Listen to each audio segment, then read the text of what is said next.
durante la noche empezó a circular información sobre algunos cambios que ya estarían confirmados en el gabinete.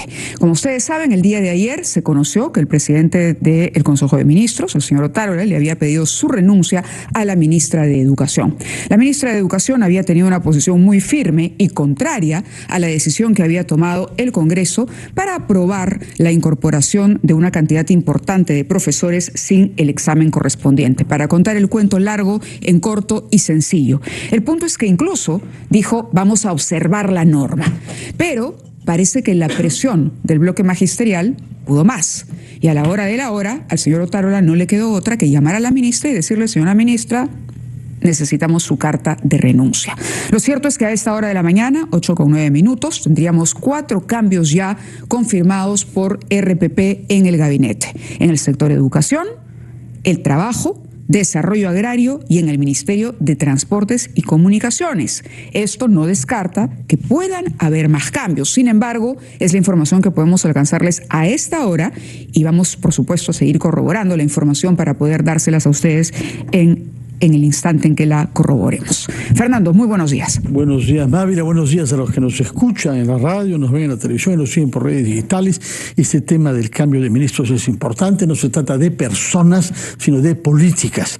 Y acá lo que ha estado en juego, lo que ha desencadenado inicialmente todas esas informaciones, tiene que ver con una toma de posición que hizo la ministra Márquez respecto a una ley votada en el Congreso que permitía el acceso automático de no menos de 14.000 maestros sin títulos y sin pasar exámenes a enseñar a nuestros niños. Eso es lo que está en juego, de manera que hay que saber no solamente si sale o no, sino por qué razones. Y quizá nos puede ayudar en eso nuestra primera invitada, Mávila, que ha sido ella misma ministra de Educación y actualmente miembro del Congreso, Flor Pablo.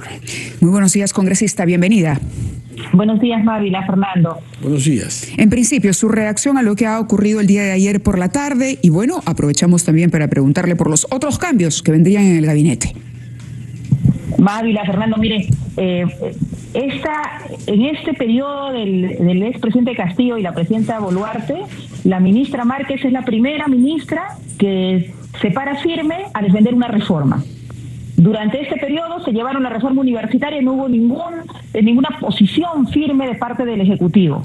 Entonces dejaron que la mayoría del Congreso se desmantele la reforma universitaria, haciendo los cambios que han hecho a nivel de la SUNEDU y del sistema de reforma universitaria, y ahora venían por la reforma docente, que ha sido una promesa, hay que decirlo, del bloque de Perú Libre, del expresidente Castillo, del Senate. Lamentablemente esta idea de no evaluación, tiene que haber nombramiento automático, tiene que volver el esquema que teníamos hace más de 10 años, ¿no? Donde había un esquema en realidad que no había una meritocracia en la carrera docente. Y tenemos por primera vez en este periodo de este gobierno absolutamente precario, con todo lo que ya conocemos, una ministra que dice: miren, no, vamos a observar, vamos a ir al Tribunal Constitucional, esto no es correcto, y lo que hacen, o sea, es clarísimo, no hay casualidades en la política, lo que hacen al día siguiente de sus declaraciones, a los días siguientes, es decirle que renuncie. Claro, la pregunta eso es gravísimo. A ver, aquí uno puede lanzar varias hipótesis y las que nosotros hemos escuchado o recibido tienen que ver con una presión desde el bloque magisterial, una presión desde el Congreso precisamente, para evitar, entendiendo que el gobierno de la señora Boluarte es un gobierno débil y que no hay una bancada que se haya declarado oficialmente la bancada de gobierno que respalde las decisiones del gobierno de Dina Boluarte. ¿Cómo explicaría usted, qué sabe, qué nos puede contar sobre esas supuestas presiones desde este bloque magisterial al gobierno de la señora Boluarte, el señor Otárola? Mire, el bloque de Perú Libre, la bancada magisterial y varios afines ahí, tienen una agenda clarísima con el tema de la reforma docente. Quieren traérsela abajo. Y eso es parte de la negociación que hay. No es casualidad, Mávila, que hay 93 votos con los que se aprobó el retorno de los interinos sin ninguna evaluación. O sea, es la mayoría. Están prácticamente todas las bancadas, son excepciones contadas, ¿no? Los que votaron en contra. Entonces ahí lo que hay es efectivamente una presión, porque están hace rato, mira, el tema de traerse abajo la reforma docente es desde el inicio de este Congreso. Comenzaron ya con una ley para para nombramiento automático de los profesores de los CEPROS, que lo observó la ministra. Luego vinieron con el proyecto de ley de nombramiento de los contratados, que ahí son más de 100.000 profesores contratados. Entonces ahora con los interinos, entonces ya tenían como todo el paquete armado de la contrarreforma docente, y viene la ministra a decirles: espérense, vamos a observar, vamos a tomar acciones firmes, vamos a llegar al TC si es necesario, al Tribunal Constitucional, y viene esta acción. Definitivamente aquí hay una presión de la izquierda, de Perú Libre, de la bancada magisterial principalmente, que son los promotores de esta ley, y hay una alianza, no en vano la figura de la mesa es clarísima. Tienes a Cerrón sentado junto con Fuerza Popular. Entonces acá ya no hay un tema de agendas de izquierda o de derecha, acá hay una alianza de la derecha, de la izquierda, con la mesa directiva, que lo que plantean, y Alianza para el Progreso, que lo que plantean es apoyar la contrarreforma propuesta por el bloque magisterial, y por supuesto hay una presión, porque al final ellos están respaldando también al gobierno. Imagínate, ahorita, en medio de una crisis por producto del Niño Global, las lluvias, la subida de los precios, todo lo que estamos viviendo, cómo el ministro Otaro, el premier, cómo la presidenta, se generan ellos mismos en medio de la precariedad de la gestión una propia crisis ministerial con todos los cambios que están planteando. Pues eso es tanta la presión, ¿no?, de los que lo sostienen en el Congreso, o sea, que tienen que sacrificar ya su precaria gestión. En realidad, lo que se viene para el país, además de toda la pobreza en la que estamos, el que no salimos adelante con la reactivación del empleo, la reactivación económica, más todos los temas del clima que nos toca a nosotros y a todos los países en general. Miren, nos viene esta crisis que ellos mismos se generan porque los ministros no están siendo complacientes con todo lo que quiere el Congreso. Entonces, al final, el Congreso quiere gobernar a su manera, con su gente, con sus cuadros. Entonces, ¿de qué gobierno estamos hablando? Por eso, de verdad, la presidenta debe hacer una reflexión y darse cuenta que ya llega a un punto de ingobernabilidad total, y lo que corresponde realmente es la renuncia de la presidenta, es ella misma, y plantear nuevas elecciones, porque si no, miren en qué situación está. Ya ni siquiera ya tiene las herramientas para defender una reforma. O sea, ¿qué va a pasar? Cada vez que un ministro haga las cosas de manera correcta, va a tener que sacarlo para darle el gusto al Congreso. O sea, en ese momento estamos en estas horas. La hemos comprendido, Flor Pablo. Buenos días. Lo que no queda claro es cuál es la motivación, porque lo que está en juego en esta decisión son 14.000 nombramientos automáticos.